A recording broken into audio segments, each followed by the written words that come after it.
People didn't come to this restaurant for food, they came for something they couldn't explain, and never survived. The restaurant didn't exist on any map. Yet every night, it was full. Soft golden lights glowed through the tall glass windows. Laughter echoed inside. Plates clinked. Music played low and smooth. From the outside, it looked perfect. Too perfect. Inside, everything moved like a dream. Or a trap. "Welcome," a voice said. "Come." Polite. Cold. A man stepped forward. The waiter. His name tag was blank. No name. Just a clean, white strip where something should have been. His face was normal. Too normal. Sharp features. Smooth skin. Dark, steady eyes. But something about his smile didn't reach them. "Table for one?" he asked. Arinze Vale hesitated. "I didn't make a reservation."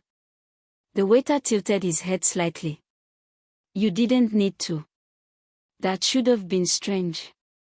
But Arinze didn't question it. None of them ever did. "Right this way," the waiter said. As Arinze followed him deeper inside, something felt off. The air. Too still. The conversations around him, too perfect. Like everyone was saying exactly what they were supposed to say. Not what they wanted. He sat down. The chair was already pulled out for him. "I'll bring you the menu," the waiter said. Then he leaned slightly closer. Too close.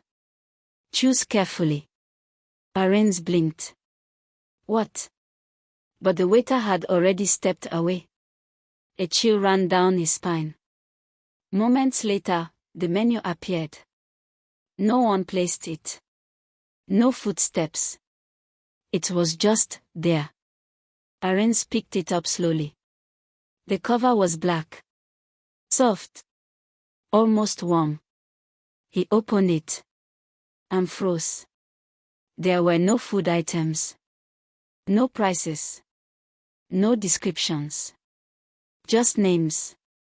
Hundreds of them. Each line written in clean, elegant font. First name. Last name. His fingers tightened on the page. "What is this?" He flipped faster. More names. Endless. Then, he saw it. His own. Arinze Vale. His breath caught in his throat. No, that's not possible." A shadow fell across the table. The waiter stood there again. Silent. Watching. "Have you decided?" he asked. Arinze looked up slowly. His voice barely worked. "Why is my name on this menu?" The waiter smiled. This time. Wider. "Because," he said softly. "You're tonight's special." The lights flickered. And for the first time, the restaurant went completely silent. The moment he looked around the restaurant, he realized no one was actually eating. Arinze's heart pounded. "You're joking," he said, forcing a laugh. The waiter didn't react. Not even a blink. "You're tonight's special." The words echoed in his head. Again. And again. "No," Arinze pushed his chair back. "I'm leaving." He stood up quickly. Too quickly. The room shifted slightly. Like the ground beneath him wasn't stable. Something was wrong. He turned toward the exit. The glass doors were still there. Still open. Still inviting. But no one was walking through them. Not a single person. That's when he noticed it. The people. They weren't eating. They were staring. Forks frozen midair. Glasses held inches from their lips. Smiles locked in place. No blinking. No movement. Just watching. Arinze's breath caught. "Hey, what's wrong with them?" he asked, his voice cracking. The waiter stepped closer. "Soft. Calm. Unnatural. They already ate," he said. Arinze swallowed hard. "So?" The waiter leaned in slightly. "They are waiting." A cold wave ran through Arinze's body. "For what?" The waiter's smile deepened. "For you." Suddenly, a glass shattered somewhere in the room. Arinze flinched and turned. But no one moved. The sound hadn't come from them. It came from inside his head. He grabbed the table to steady himself. "This isn't real, this isn't real." Then, a voice behind him whispered, "Don't eat." Arinze spun around. A woman sat at the table behind him. Her head lowered, hair covering her face. "Did you say something?" he asked. Slowly, she lifted her head, and his blood ran cold. Her eyes were gone. Just empty darkness. "They served me too," she whispered. Her lips didn't move. "I couldn't stop eating." Arinze stumbled back. "What the hell is this place?" The waiter answered. From right behind him. "You're inside it now." Arinze stunned. But the waiter was closer than before. Too close. "You felt it, didn't you?" he said softly. "The moment you sat down." Arinze froze. Because he had. That strange calm. That quiet pull. Like something wanted him to stay. "Everyone who enters," the waiter continued, "is already chosen." Arinze shook his head. "No. No, I can still leave." "Then why haven't you?" Silence. Arinze's chest tightened. He turned toward the door again. And froze. The outside was gone. Where the street once was, there was only darkness. Endless. Alive.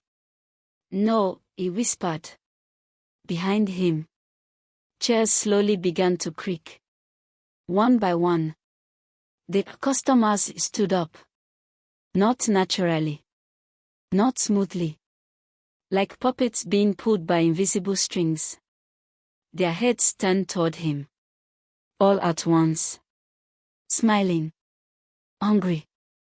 And the waiter stepped back. "Dinner," he said calmly, "is about to begin." He tried to run, but his body had already chosen to stay. Arinze ran. Or at least, he tried to. His mind screamed move.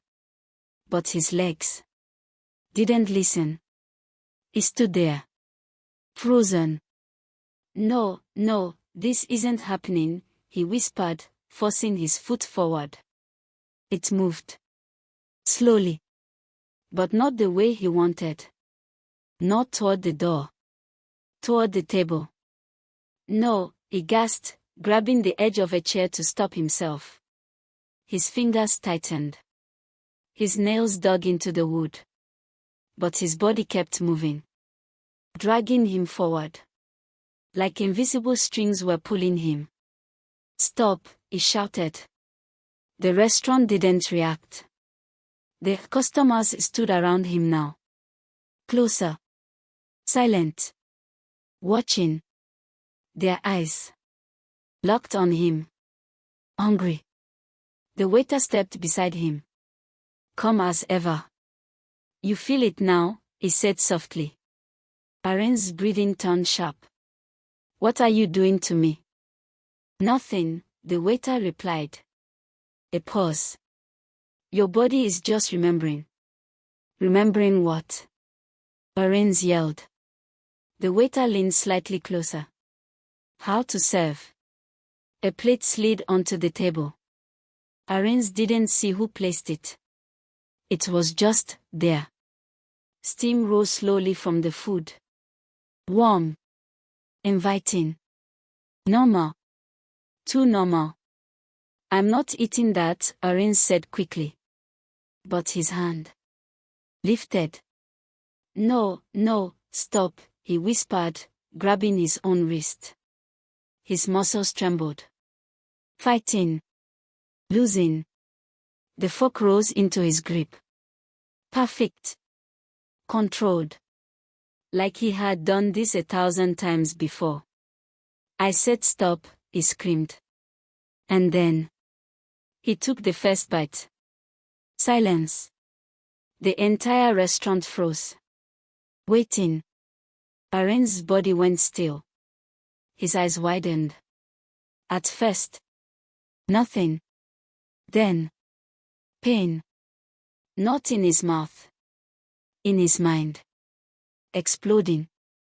Images flooded in. Not his. A man choking at a table. A woman screaming silently as she swallowed. A child crying while smiling, forced to eat. Arinze dropped the fork, gasping. What is this? The waiter answered quietly. You're testing them. Arinze's stomach twisted violently. No, no, I didn't eat. Yes, the waiter said. You did. Arinze staggered back. But his body didn't stop. It turned. On its own. Toward the room. Toward the people. And then he realized something worse. They weren't staring at him anymore. They were staring at his hands. Because they were changing. Dark veins spread under his skin. Slowly. Crawling upward. His fingers twitched. Then straightened. Too perfectly. Like they didn't belong to him anymore. What's happening to me? He whispered. The waiter stepped back. Satisfied. You've started, he said. Started what? The waiter smiled. Becoming part of the menu. Arinze's breath stopped. The plate on the table shifted. The food melted. Changed. Reformed. Into something new. Something familiar. Arinze looked closer. And felt his soul drop. Because on the plate was a piece of flesh. With his own skin. Still warm. Still fresh. And somewhere behind him. A customer picked up a fork. Arinze couldn't breathe. His eyes were locked on the plate. That piece of flesh. His flesh. Still steaming. Still alive. No, his voice cracked. That's not real, that's not real.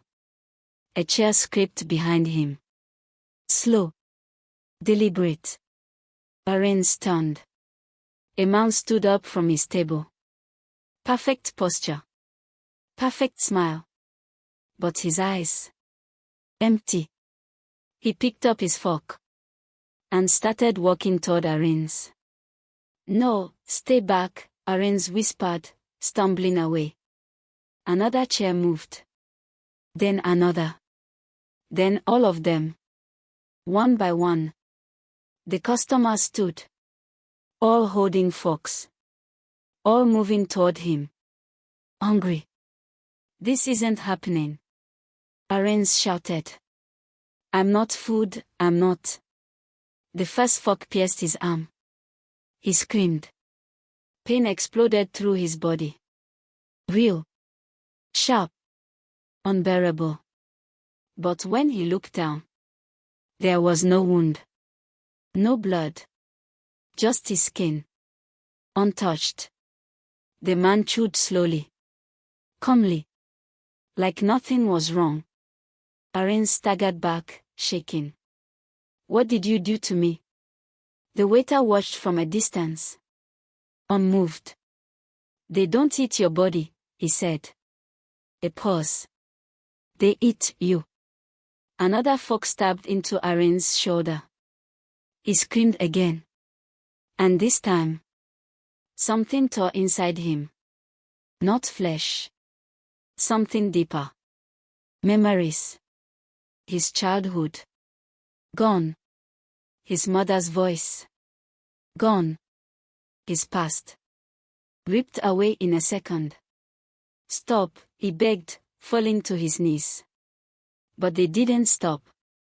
Each bite took something. His laughter. Gone. His dreams. Gone. His name. Arinze froze. What was my name? Panic surged instantly. He couldn't remember. Please, he whispered. Please make it stop. The customers surrounded him now. Closer. Closer. Eating. Slowly. Patiently. Tearing pieces of him no one could see. Until there was almost nothing left. His body still stood. Breathing. Moving. But inside. Empty. The waiter stepped forward. Kneeling in front of him. What are you now? He asked softly. Arinze tried to answer. But no words came. Because there was nothing left inside him. To speak. The waiter smiled. Perfect. He stood up. Straightened his suit. And gently placed something in Arinze's chest pocket. A name tag. Arinze looked down slowly. Blank. Just like his.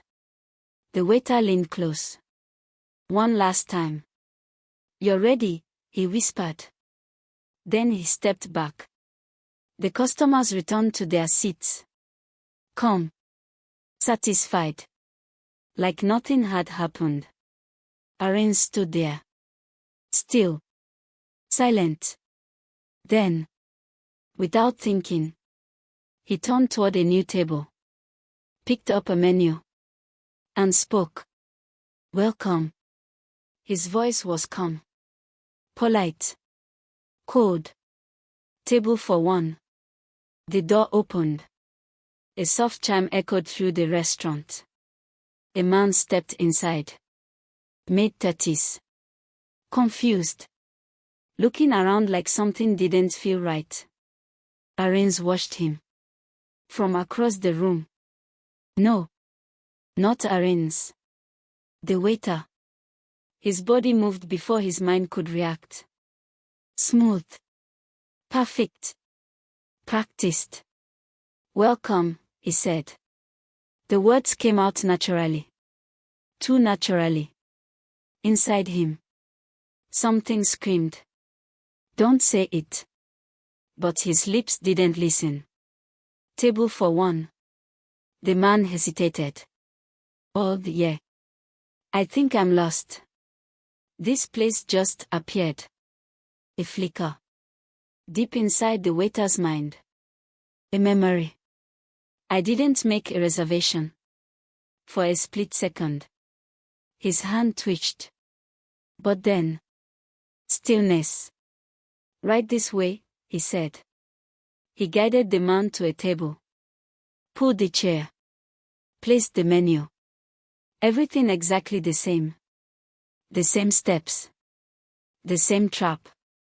Inside. Something fought harder now. Stop this. Tell him to leave. But his body didn't respond.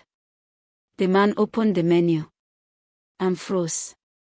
Wait, what is this? He said, flipping pages faster. These are names. The waiter stood still. Watching. Waiting. The man's breathing changed. Faster. Panicked. No, no way, he whispered.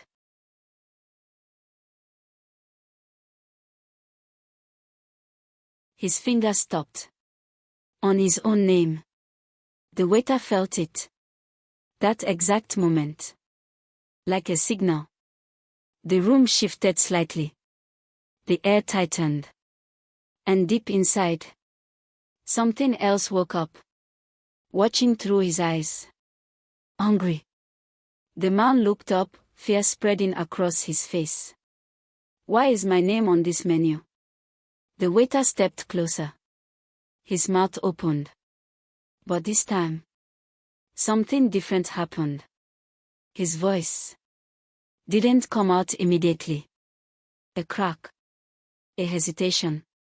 For the first time, control slipped. "Run," he whispered. The word escaped. Barely audible.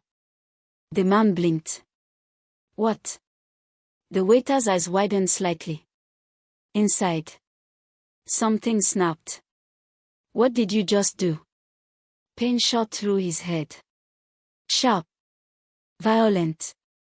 His body straightened instantly. Reset. Smile restored. Eyes empty again. "Have you decided?" he asked calmly. The man stepped back. "You just told me to run." "No," the waiter said softly. A pause. "I didn't." Behind them, chairs began to creak. The customers were rising again. The trap closing. And deep inside, whatever was left of Arinze was screaming. But no one could hear him anymore. The man backed away slowly. "There's something wrong with this place," he said, voice shaking. "I'm leaving." "Yes, go. Run." Inside, Arinze pushed with everything he had left. Every memory. Every broken piece. "Go," he forced out again. This time louder. The man froze. "You said it again." For a second. Hope. Then. Pain. Arinze's entire body locked. His spine snapped straight unnaturally. His fingers curled tightly at his sides. Something inside him turned violent. "You are not allowed," the waiter's voice came out. But it wasn't his anymore. It echoed. Deeper. Colder. The lights flickered. The customers stopped moving. Frozen mid-step. Waiting. Punishment. Arinze's mouth opened against his will. "You cannot break the order." His head jerked toward the man. Eyes darker than before. "Sit down." The man shook his head, stepping back. No, I'm not staying here." Wrong choice. The door slammed shut behind him. The room darkened instantly. And then, everything moved at once. The customers rushed him. Not walking. Not running. Gliding. The man screamed. But Arinze couldn't look away. Because he was being forced to watch. Forced to feel it. Every bite. Every tear. Every piece taken. Not from the man's body. From his soul. Arinze screamed inside his own mind. "Stop this, please." But something answered him. "You tried to interfere." The voice wasn't in the room. It was inside everything. "Now you will remember every one of them." Pain exploded. Thousands of memories. Not his. Flooded in. Every victim. Every scream. Every moment. Over and over. Endless. When it stopped, the man was gone. The restaurant reset. And Arinze stood there. Broken. More empty than before. Because now, he didn't just serve death. He remembered all of it. Time stopped mattering. Days. Weeks. Years. Arinze couldn't tell. Each new person. Each new victim. The same cycle. But something changed. Slowly. He stopped resisting. Not because he wanted to. Because there was nothing left to resist with. One night, he looked at the menu. Really looked. And froze. The names were changing.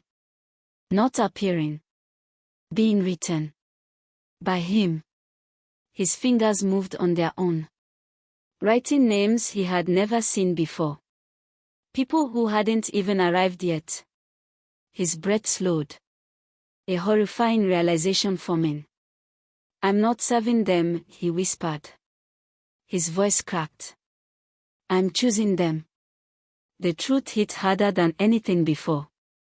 The waiter didn't follow orders. The waiter was the system. And now, so was he. His eyes darkened completely. And for the first time, he smiled. Not forced. Not controlled. Willing. The door opened again. A new customer walked in. Nervous. Curious. Unaware. Just like he once was. Arinze stepped forward. Come. Perfect. Welcome, he said softly. The man nodded. This place feels strange. Arinze smiled. They all say that. The man sat. Opened the menu. Paused. My name, he whispered. Arinze leaned slightly closer. Watching. Enjoying. Then. Something unexpected happened. The man looked up. And smiled. Not scared. Not confused. Knowing. You finally figured it out, the man said. Arinze froze. What? The man stood slowly. The room shifted. For the first time, Arinze felt it. Fear. Real fear. The man stepped closer. Eyes darker than anything Arinze had ever seen. You thought you became the waiter, he said softly. A pause. You thought you became the system. He leaned in. But you never asked. Who created the menu? The lights went out. Total darkness. And in that darkness, something much older, much deeper, smiled. Because the truth was never about the waiter. Or the victims. It was about the one thing that never appeared on the menu. The one thing that was always watching. And was never hungry. Because it had already eaten everything. If you ever find yourself at this mysterious restaurant, would you dare to leave? Don't forget to subscribe.